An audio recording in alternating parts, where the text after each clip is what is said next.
දෙවෙනි ප්‍රස්ථාරය එනවා මෙන්න මෙහෙම එකක්.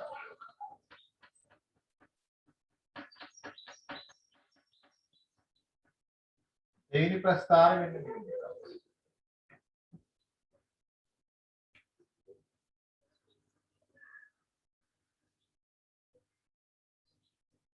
මෙන්න මේ කාලය මෙන්න විස්ථාපන. තිරස් රේඛාවක්. එහෙනම් කාලය ගත වෙනවා විස්ථාපනයේ වෙනස් වෙන්නේ. අදහස මේ විස්ථාපනයමයි පිහිටුම නම් මෙහාට කරන මිනුම් දානවා වස්තුව පිහිටලා තියෙන මෙන්න මේ පැත්ත. වස්තුව පිහිටලා තියෙන මෙන්න මේ පැත්ත. එතකොට දැන් ධන විස්ථාපනයනේ තියෙන්නේ. කාලේ ගත වුණාට විස්ථාපනයේ වෙනසක් නැහැ.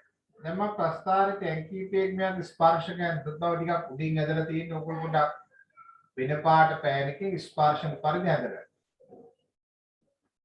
දැන් θ සමාන බිඳුව. ස්පර්ශක පෙලක් ඇඳුත් θ සමාන බිඳුව. එතකොට මෙයා θ ශූන්‍යයි. θ ශූන්‍යයි කියන්නේ tan බිඳුව කියන්නේ බිඳුවයිනේ. වගපොතේ එහෙනම් tan θ ශූන්‍යයි. tan θ ශූන්‍යයි කියන්නේ අනුක්‍රමණය ශූන්‍යයි. අනුක්‍රමණය ශූන්‍යයි කියන්නේ මෙයා ප්‍රවේගයේ ශූන්‍යයි. යම් වස්තුවක ප්‍රවේගයේ ශූන්‍යයි කියන එක අදහස වස්තුව නිශ්චලතාවයේ පවතී. වස්තුව නිශ්චලතාවයේ පවතී. එහෙනම් මේ අවස්ථාව අපි හඳුනාගන්නේ නිශ්චලව ඇති විට. මේ අවස්ථාව හඳුනාගන්නේ නිශ්චලව ඇති අවස්ථාව. දැන් මේකේ තියෙන අපේ ප්‍රතිවිරුද්ධ චලිතයක්. දැන් මේකේ පිළිගන්න පුළුවන් ප්‍රතිවිරුද්ධ කියන්නේ එක්ක අර පැත්ත එක්ක මේ පැත්තනේ. එතකොට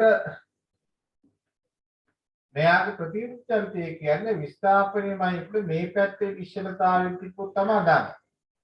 මේ පැත්තේ තිබ්බොත් මෙයා ඍණ පැත්තේ.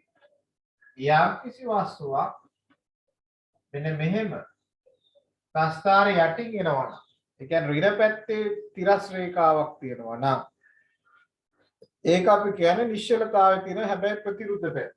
එතන මේක අපි ඉස්සර කරන්නේ ප්‍රතිවිරුද්ධ දිශාව. ප්‍රතිවිරුද්ධ දිශාවේ නිශ්චලව පවතී. මොන පුතේ අදහස.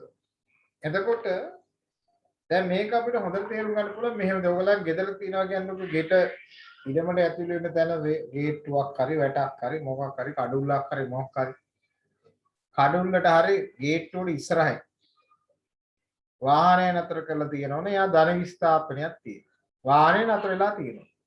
කාලය ගත වෙනවා ඒ ගේට්ටුව ගාන ඉඳන් වාහනේට තියෙන දුර මීටර 10යි.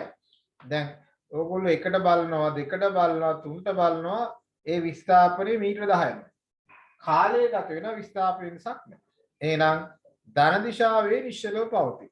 ඉතින් මේ තියෙන්නේ වස්තුව නිශ්චලතාවයේ පවතී හැබැයි ධන දිශාවේ අපි මෙහෙම දාගන්න මේ තියෙන වස්තුව ධන දිශාවේ නිශ්චලතාවයේ පවතී. මෙයා ප්‍රතිවිරුද්ධ පැත්තේ තියෙනවා නම් ඒ කියන්නේ ගේට්ටුවට ආපස්සේ උගල ඊටම පහු කරන්න කලින් දැන් වාහන අතරලා තියෙනවා. කාලය ගත වෙන වස්තු විස්ථාපනයක් නැහැ. එහෙනම් ප්‍රතිවිරුද්ධ දිශාවේ මෙයා නිශ්චලතාවයේ පවතී. ඔක තමයි පුතේ අදහස. ඔන්න විස්ථාපන කාල ප්‍රස්ථාරවල රේඛීය ප්‍රස්ථාර හම්බෙන්නේ ওই දෙක විතරයි. තව තුනක් තියෙනවා වක්‍ර ප්‍රස්ථාර. ඒක අපි පස්සේ බලමු. ලියන්න දෙවෙනි අවස්ථාව. නිශ්චලතාවයේ ඇති විට කියලා ඔය පුතේ යටින් මම ওই කෙටියෙන් දාලා තියෙන තර්කය ප්‍රස්ථාරයේ හැඩේ මතක තියාගන්න තර්කය. හැම වෙලේම ප්‍රස්ථාර විස්තර කරන්න යාගේ අනුක්‍රමණය පාවිච්චි කරනවා.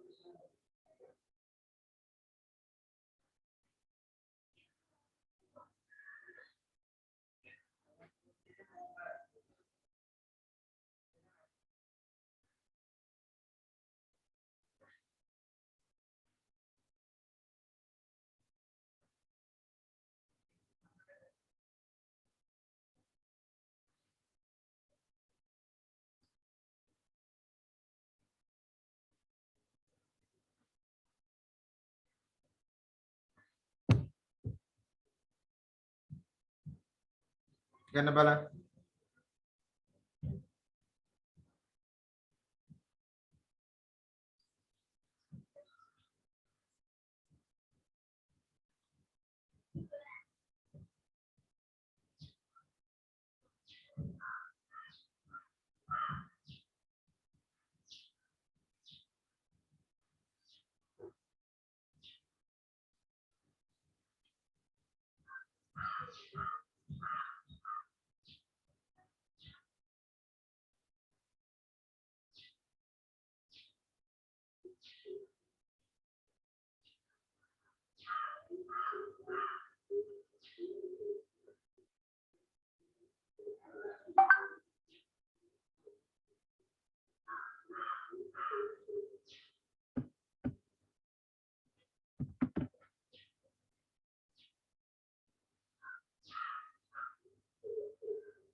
ඉවර කට්ටිය පුතේ අත උස්සන්න.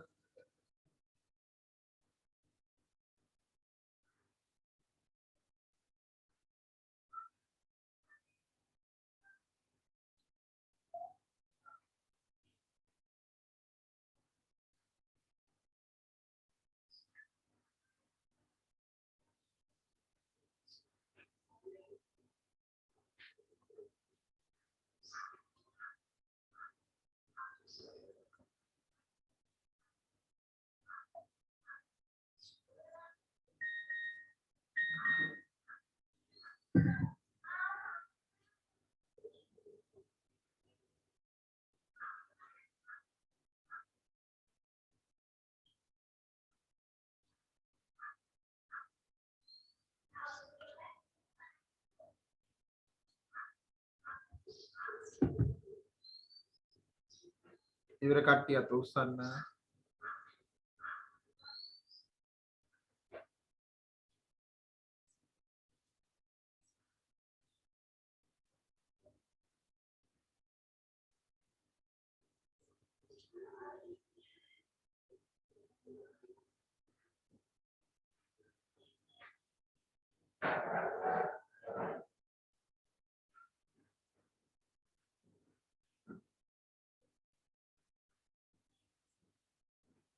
හරිද?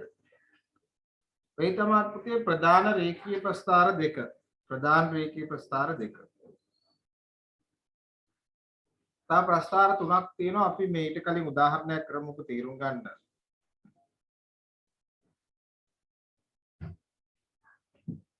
ලියන්න උදාහරණයක් ටියුට් එකේ ගානකට යන්න කලින් උදාහරණයක් ලියලා ගන්නවා.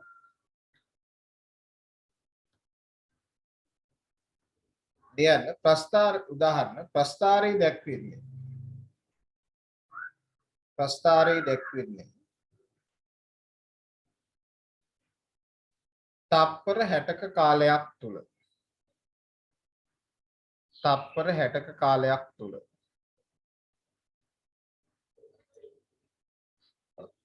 බයිසිකල් කරුවෙකුගේ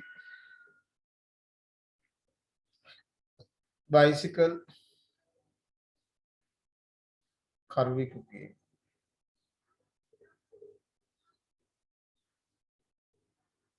චලිතය සඳහා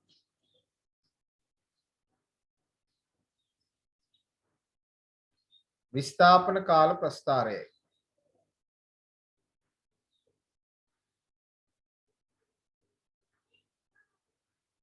ප්‍රස්ථාරයට අනුව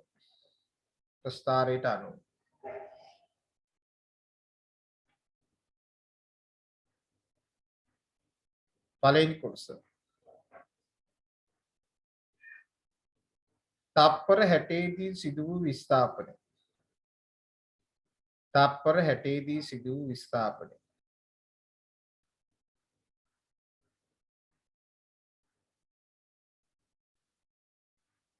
දෙක නිදහසේ සිටි කාලය.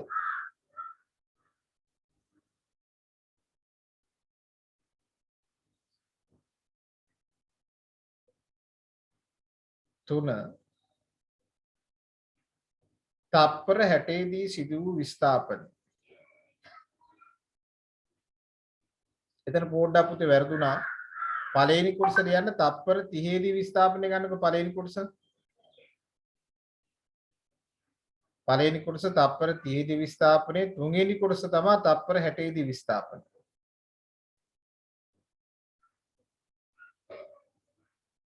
හතරවෙනි කොටස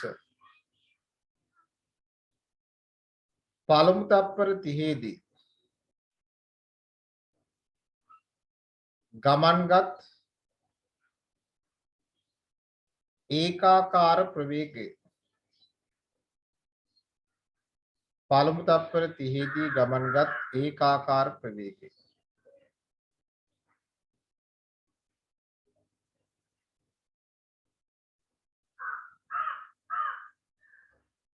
පස්වෙනි කොටස අවසාන කාල සීමාව තුළ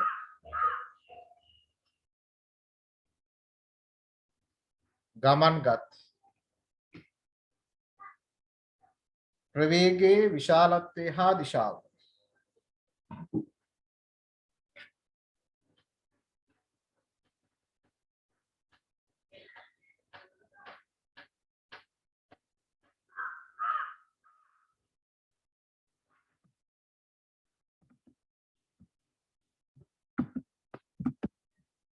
දැනගන්න මේ ප්‍රස්තාරය.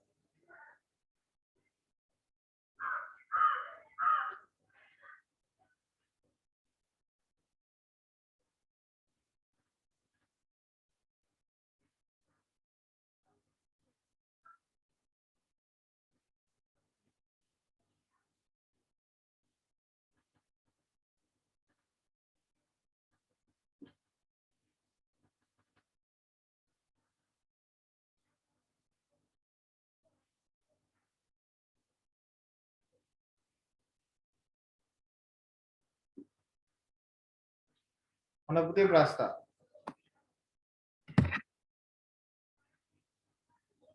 පළවෙනි ප්‍රශ්නේ කියපු පුතේ මෙහෙම කාට හරි ලියා ගන්න ඕන බලන්න.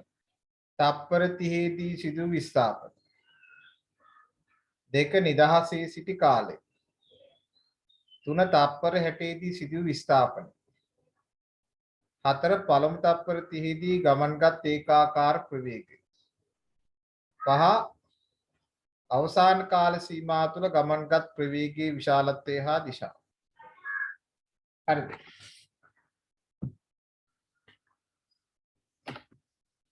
right ගණපති බාර්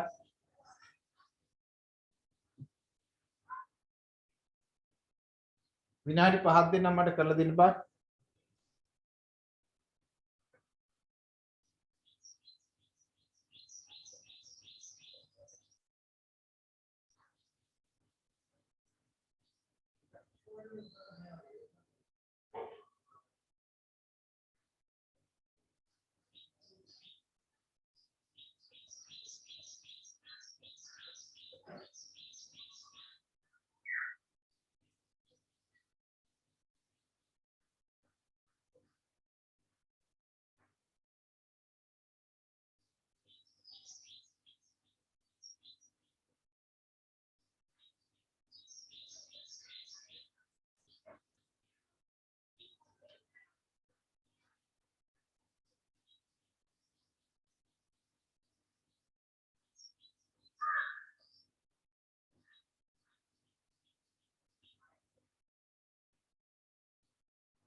try කරන්න බාන්න පුතේ.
වෙලාව ඇද්ද?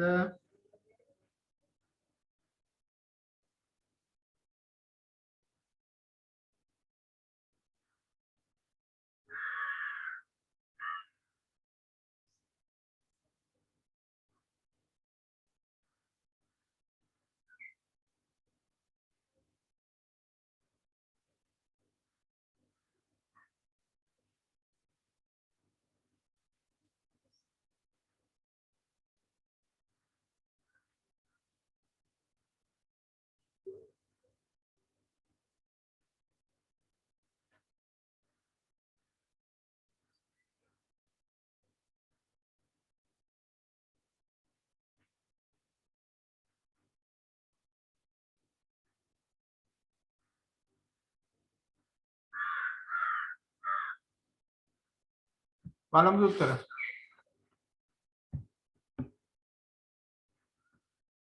බාන්පුතේ පළවෙනි කොටස කියන්නේ තප්පර 60කදී සිදු වූ තප්පර 30කදී විස්ථාපනය. දැන් පුතේ තප්පර 30කදී විස්ථාපනය කියපුවාම ප්‍රස්ථාරේ බාන් මේ තප්පර 30දී විස්ථාපනය කීයද පෙන්නන්නේ? 300 මීටර නේද? ඔන්න 300 මීටර. නිදහසේ සිටි කාලය කියන්නේ මෙයා නිශ්චලතාවයේ සිටි කාලයනේ. එතකොට 20යි කියලා ලියන්නත් පුළුවන්. ඊට වඩා හොඳ කාලාන්තරය ලියන්න. තප්පර 30 සිට 60 දක්වා.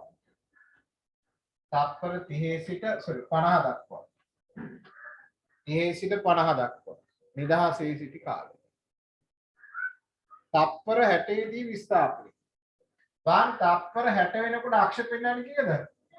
බිංදුවයි. එහෙනම් තප්පර 60 දී විස්ථාපනයේ බිංදුවයි. නැවත ඇවිල්ලා මේ ඒකාකාර ප්‍රවේගයෙන් ධන පැත්තට ගියා. නිශ්චලතාවයේ තිබ්බා. ඒකාකාර ප්‍රවේගයෙන් ඍණ පැත්තට ආවා. නැවත උවිත ආවා. එහෙනම් විස්ථාපන බිංදුව.